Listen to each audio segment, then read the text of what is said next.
welcome to the closing press briefing of the virtual thematic sessions of Latin America and Caribbean Climate Week. Apologies for the delay, we're a bit late. There have been some technical difficulties. My name is John Hay and I work for UN Climate Change. And I can hear the Spanish interpretation of my earphones. So I'm joined by Mrs. Milagros de Camps, Deputy Minister for Cooperation, Development and Climate Change of the Dominican Republic.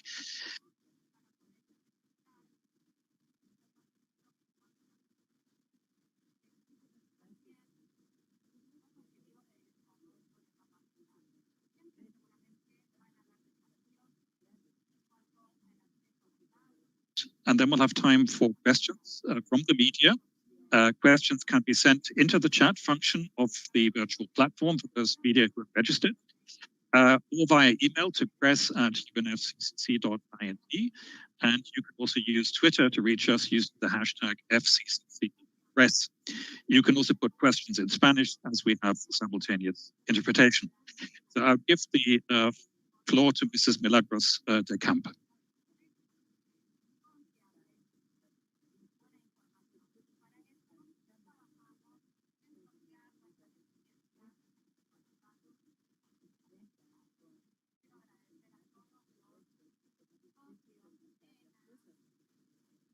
International cooperation. We were the host of the regional week for Latin America and the Caribbean. And during these days, we had a lot of progress in terms of collaboration of the priorities in the region facing COP26. So this is part of the progress that regardless of the situation, also as part of the pandemic that we're trying to also take into account as part of the pandemic. And well, we were able to just move forward in this pandemic and for us to be able to just have discussions of best practices and experiences in the region, and also to have discussions on the progress that we have had, as well as different technical meetings that we have had just by discussing with the international cooperation agencies, amongst other stakeholders from the private sectors. We have key stakeholders to fight climate change. And to us, it's such an honor to be a host country of the Regional Climate Week. And we would like to invite you all to join us in August. We have these high-level meetings that are going to be also held in person and also virtually in the Dominican Republic. Okay, thank you very much. I'll now give the floor to Max Puig, Executive. Oh, yes. Okay. Yes, Executive Vice President of the National Council on Climate Change of the Dominican Republic.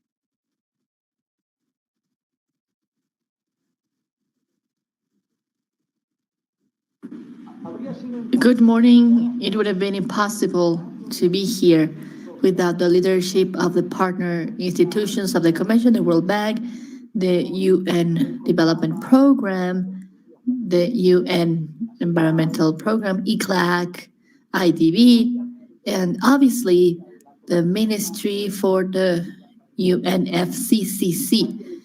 And well, we would like to just restate our thanks, our greetings for making these discussions possible. I would like to greet all of our colleagues and participants from these days. For the Dominican Republic, it has been such an honor, such a great pleasure to be the host of this virtual conferences that we had at this virtual climate week for 2021 for Latin America and the Caribbean, which is just providing a new way to articulate negotiations and also the regional consensus for climate action. Heading to this our hybrid and in-person meetings towards COP26. I must say that after almost 2 years without being all together as parties of the convention, we know that the scenario of the topics that we have to address have allowed us to also take this climate agenda into account with the active participation of the stakeholders, productive agents, civil society, academia, and national and local governments as well. Moreover, the experiences that we have had during this week have been enriching, and we had the chance to hear presentations that were focused on just facing the challenges that we are facing in face of climate change in the framework of a social and economic recovery that is sustainable based on low carbon emission solution based on these adaptation approaches and also increasing resiliency. We must highlight that this pandemic that still takes the lives of thousands of persons in the world forces us to put more consistent and coherent methods for us to be able to adapt to climate change. Although it is true that the pandemic somehow left people ceasing their activities today, we must state that climate change is going to cause pretty much human or enforced displacement that are going to have an impact on the flora and fauna of the world, including the way we convene in many of the participating countries, where just small island states, more particularly that have been affected by different ways of human mobility related to the adverse impact of climate change. And also, climate emergencies have also showed us that we need to strengthen our collaboration as stakeholders facing the huge challenges that the humanity is facing, specifically related climate change, specifically extreme atmospheric changes.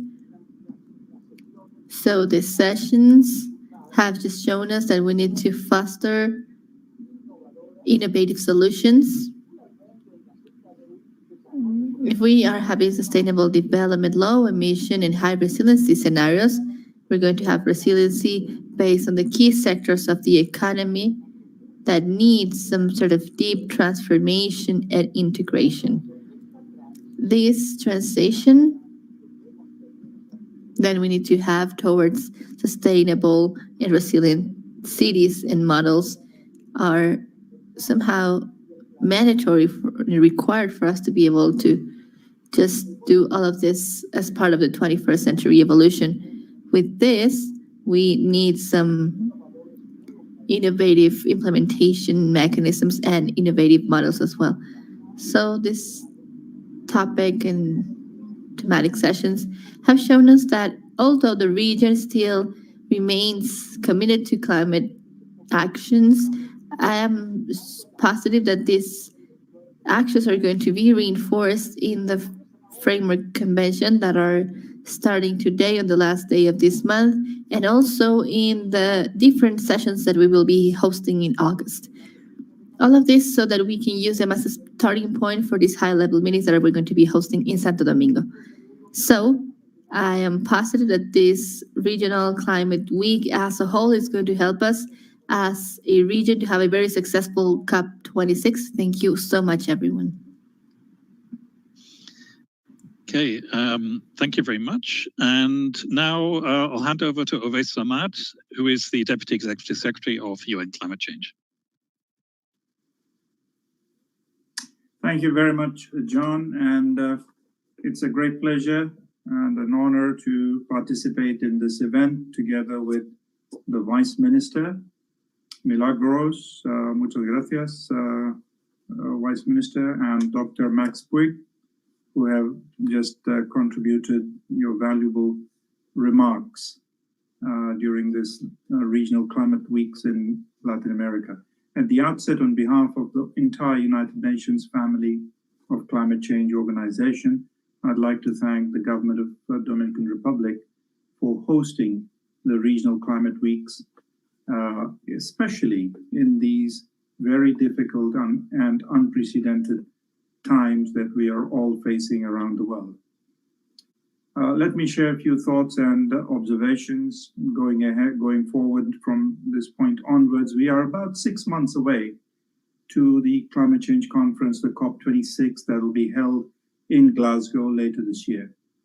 Many nations are right now developing their nationally determined contributions.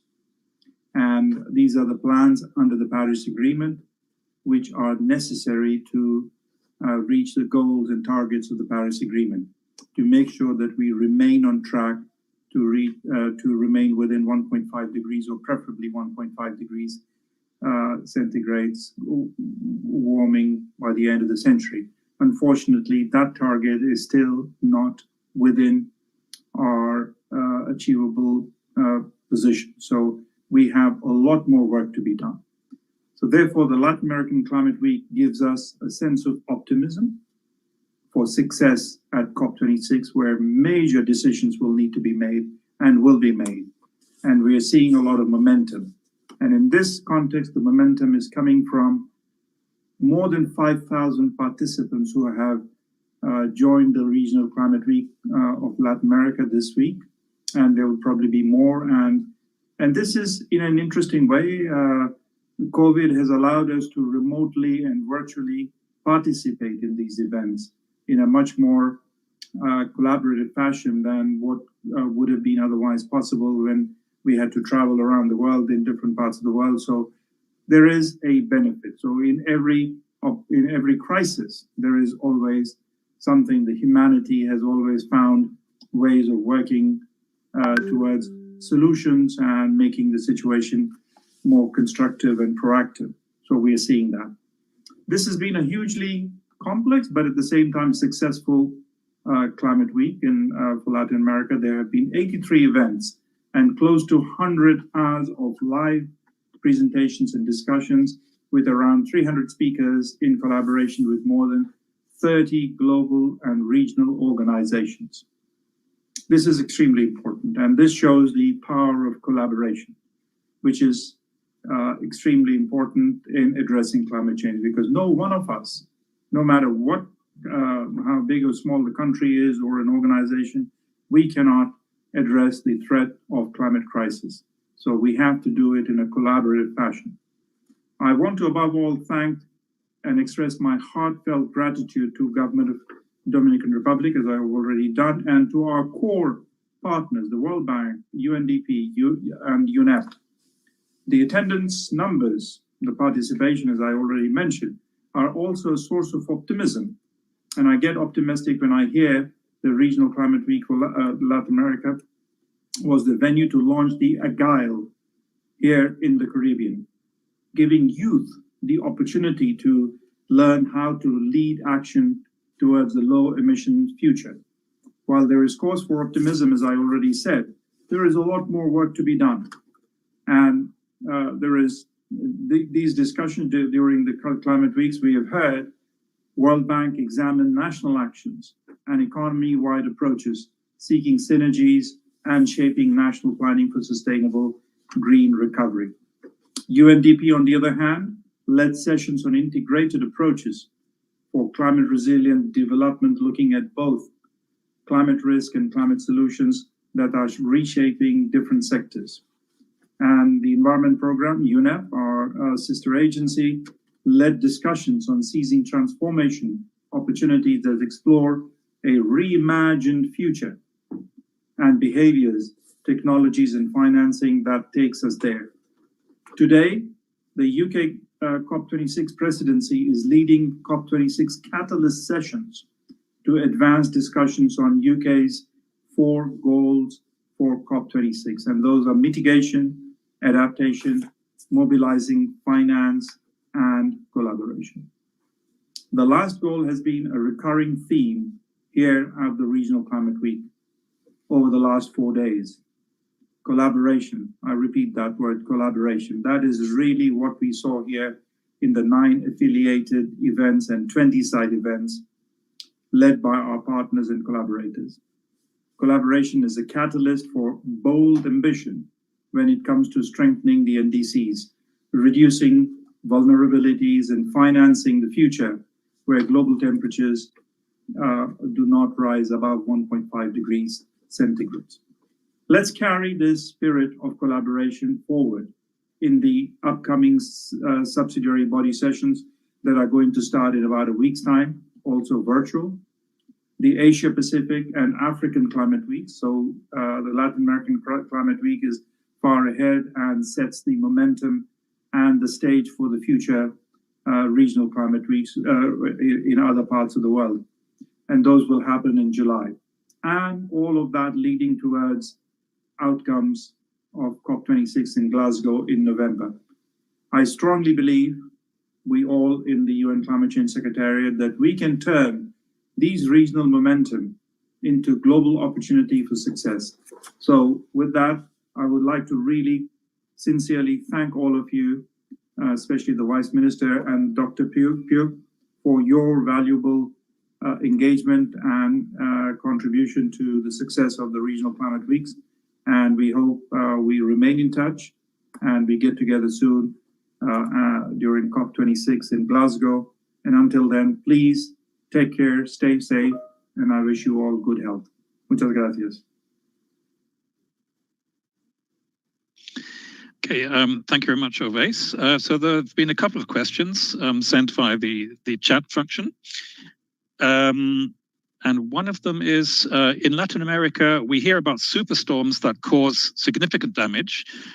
What emerged in the discussions to address this climate-charged threat? Perhaps Dr. Max Puig, would you like to speak to that if you've been following this closely?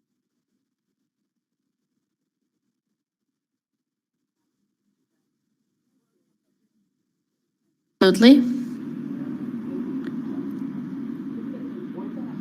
National poets in the Dominican Republic, Pedro Mith, he is a poet. He wrote this poem named "There is a Country in the World," and the first line of that poem states that that country is in the same path towards the sun. But in addition to being in the same path of the sun, the Dominican Republic and other island states of the Caribbean are also located in the same path of tropical hurricanes. Tropical hurricanes, and more frequent, more powerful, more and more destructive, and less predictable. And that is one of the consequences of this climate change that is taking a lot year after year, not only in terms of human lives that are lost or pain, but also in terms of financial resources. And what also destroys a hurricane is huge. So as part of this, obviously, we need to work in mitigating all of this, but we need to adapt to this phenomenon because we know that it is also taking our efforts to rebuild. And one of the specific initiatives that we have from different countries, and also we have the Dominican Republic, we have the establishment of special funds, not only to address the urgent matters that these extreme climate conditions bring, but also to find ways to adjust and to rebuild economies also under these extreme conditions that are under more and more sustainable conditions. This is one of the main challenges that we have to face, and it is also one of the main core topics that are, let's say, the foundation of this climate justice. It is also the core of damages and repair. It is a key subject that we have discussed in all of these topics that we addressed, but we will continue to work in these matters. Hopefully, we have, let's say, more accurate and precise discussions in August for us to be able to enrich the discussions to be held in COP26. Okay, thank you very much. Here's a question I would like to forward on to Mrs. Milagros de Camps. What are the areas where climate action can help recover better from the pandemic in the LAC region? More specifically, how can a green recovery help boost employment and health?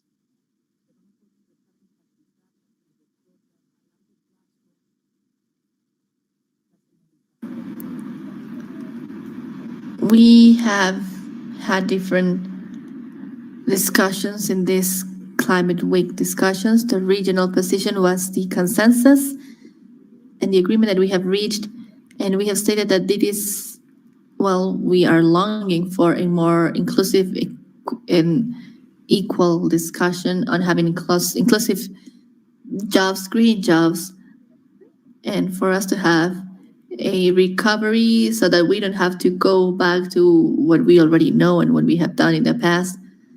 Precisely because of this pandemic, it has somehow unmasked some disparities and some models that were already there. So we need to find recoveries or building forward better. And as part of those efforts, we have started some initiatives, a regional recovery fund that we are discussing not only in the framework of climate change, but also in the framework of other regional meetings that we have held where Latin America has taken part. And accordingly, we have also seen the priorities in Latin America. It has become more visible. We need more funding. And we have also understood that we, of course, need to put the health situation as a priority, but also this climate crisis requires the same or even higher urgency than this health emergency where we're in right now. And this recovery needs to come along with financial restructuring, taking the environment as the core of this recovery. We're talking about a recovery based on bioeconomy, changing our traditional financial development models. And the main idea here is to focus on a better recovery in that regard. We know that pandemics are related to this loss of biodiversity. We need to focus on that specifically when we're taking all of these efforts, and also this fight against climate change. Thank you very much. Here's a question that I would like to forward on to Ove Samad. And that is, I would really like to know, how do you see a virtual COP26 that is inclusive and transparent with full participation from civil society? Thank you, John. We are doing everything we can to make sure that COP26 will be inclusive and will allow participation from a wide range of stakeholders from around the world. But at this stage, given the situation of the pandemic, it is very difficult to know what format and how that event will take place. And that we are working very, very closely with the UK government to ensure that all measures are put in place and different options are being considered. So we hope at this stage, together with the UK government, that the COP will be in person, but at the same time allow virtual participation, and we'll be providing a digital platform that will allow participation from a wide range of society, communities, stakeholders around the world who do not necessarily have to travel around the world or come to Glasgow. Those who will come to Glasgow in person for the negotiations and various events, that's perfectly fine, and we are working towards that, depending on how the situation evolves. But at the same time, this is as I said right at the beginning also, that the pandemic has opened different opportunities to allow virtual participation, as we are doing now for the regional climate weeks in Latin America. So I would see more of that, and we will make it much more effective in terms of the voices that need to be heard and brought to the table in going forward and in making those decisions at COP26. Thank you, Ove. And here's one further question relating specifically to COP26, and that is, how do the virtual thematic sessions of Latin America and Caribbean Climate Week, how can they make a difference in 6 months' time at COP26? Every discussion like this and engagement and the contributions that are provided during these discussions at all levels, including practical examples of what actions are being taken, like in this instance, as Vice Minister just said, and those all need to be put together and shared with the wider community. And that's our role, and we're doing that. And these regional climate weeks, although it might seem that those technical level discussions and outcomes are being discussed at this stage, but as you all know, these will be fed into the ministerial discussion sometime later this year, from middle of the year, sometime in August, I believe. And so the ministerial discussions, the ministerial engagement will then produce an outcome that will be taken to COP26, and that would bring valuable input and position from regional climate weeks, in this case from Latin America, to the COP at different levels for consideration by the negotiators and the COP presidency for final decisions at COP. So it is all extremely, extremely critical and important that these discussions are held and the outcomes are captured and communicated through the ministerial discussions to the COP. Okay. Thank you very much then to the panelists. That's all we have time now. We had to start a bit later due to technical difficulties, but I think we covered a fair amount of ground. Thank you very much for attending. Thanks to the questions we got from the media and from other participants. And I wish you a successful end of the meeting. The formal meeting ends at 3 o'clock this afternoon, local time, with a formal roundup of the discussions in the 3 tracks. Thank you very much for joining, and good.